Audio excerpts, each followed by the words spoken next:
The best way to play retro games is on original hardware. It just cannot be beaten. But what do you do if you haven't got that original hardware? Or what about if you just can't be bothered with all the setup, the cables, the multiple consoles? What if you just want a quick and easy fix and have all your games in one place? Well, that's where emulators come into play.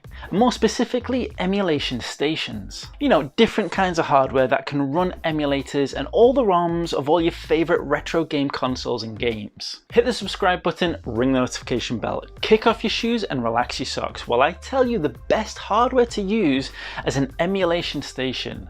And the chances are you've probably already got it. Many years ago, when I first started getting into emulation, I did it on PC. I downloaded a bunch of emulators I was interested in for Nintendo and Sega, and then I went ahead and downloaded a bunch of ROMs. Obviously ROMs for games that I already owned.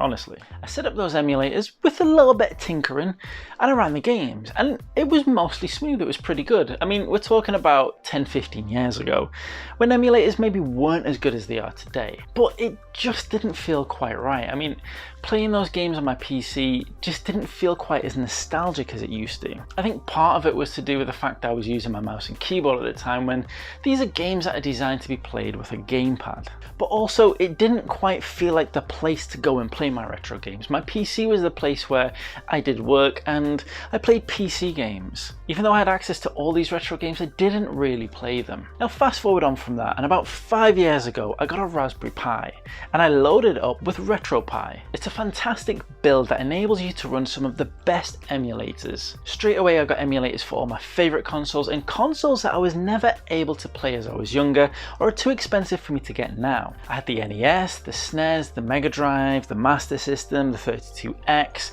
Sega Game Gear, on and on and on. Pretty much every console up until the PlayStation generation.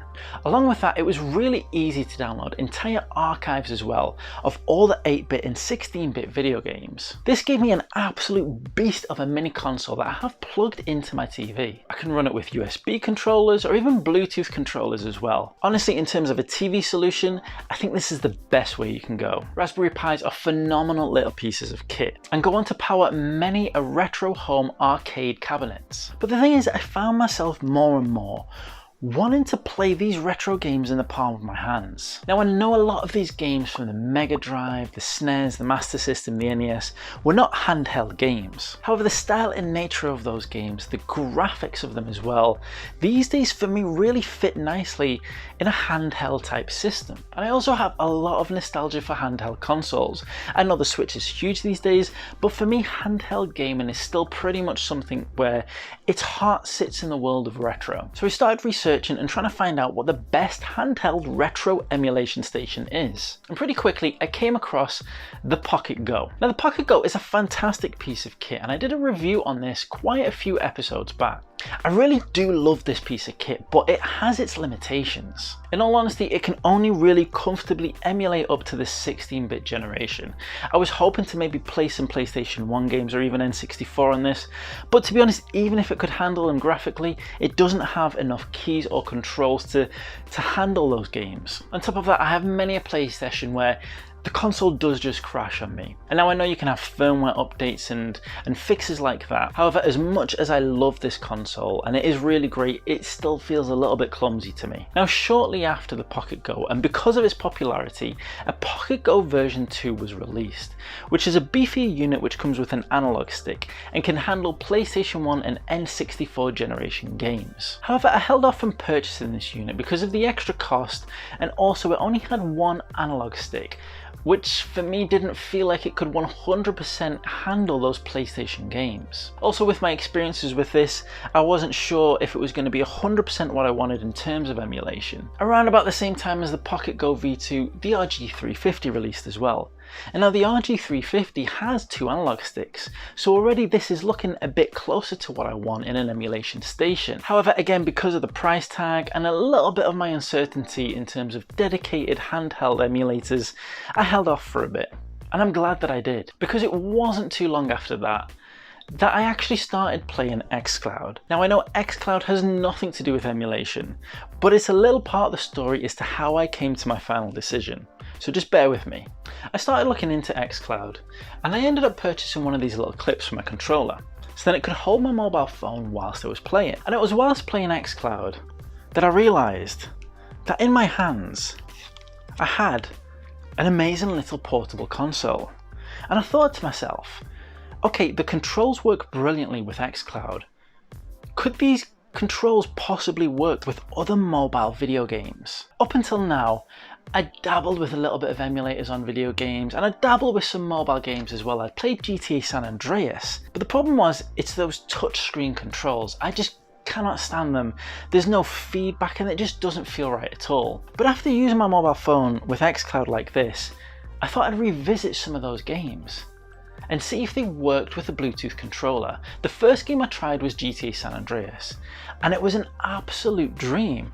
It handled wonderfully, it fully supported the Xbox controller, the graphics were actually great on a mobile phone, and honestly I got sucked in like I did when I very first started playing it on the PlayStation 2, and this got me excited.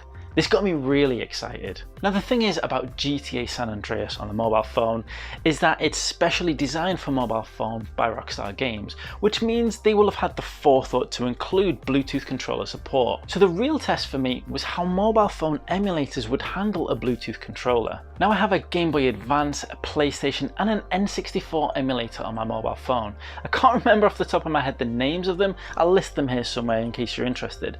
But I decided to fire those up and to see how they would handle the Bluetooth controller. And I was amazed, they picked it up straight away. And before I knew it, I was playing my favourite retro games on my mobile phone using my controller. No longer did I have to fumble around with those touchscreen controls.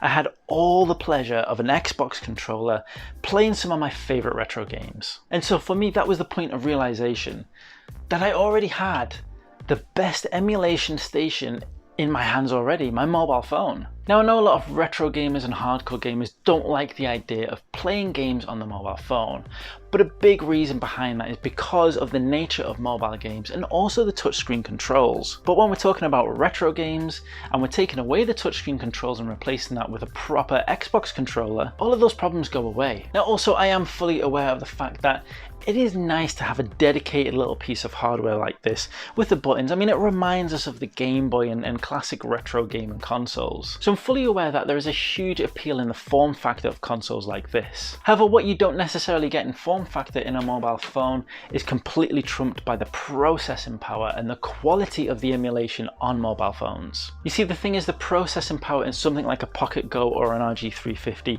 is pretty good for what it is, but it's nowhere near the power of a mobile phone. Phones these days come with processors that can crank out 3D graphics like they're nothing. And because of that, it can just burn through PlayStation 1 and N64 games like they were meant for it. And on top of that, you're not having to use controls which are a little bit cramped or not necessarily the most ergonomic for the shape of the console. Instead, you have the luxury of a proper controller that's linked to your phone through Bluetooth. Now, if you don't like the idea of docking your mobile phone on the end of your controller like this, then there are other options as well. Companies like Razer and other manufacturers as well have controllers that can sit on the ends of your mobile phone. So it feels a lot more like the Switch form factor. It's not personally for me, but if that retro feel of a handheld is more what you're after, there are options out there. But what are your thoughts?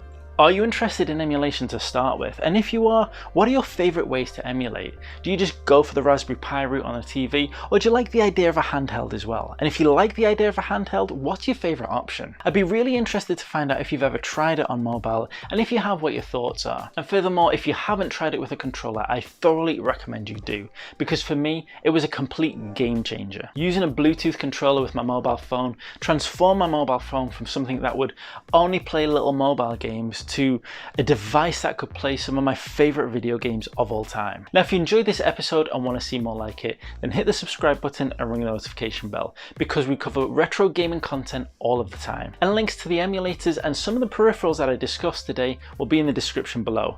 Once again, thank you for watching and see you next time. A big thank you to my Patreon supporters who help make these videos possible, including Hilazing Retro Gaming and Jack Mawson. If you want to show your support for Chronik Spartan games, then you can head on over to ChronikSpartan.com and check out our indie games. You can become a Chronik Spartan patron at Patreon.com, or you can kick off your shoes and relax your socks with some Chronik Spartan merch from tpublic.com. All links are in the description below. but the simplest and easiest way to show your support is to just hit that subscribe button. Thank you for tuning in.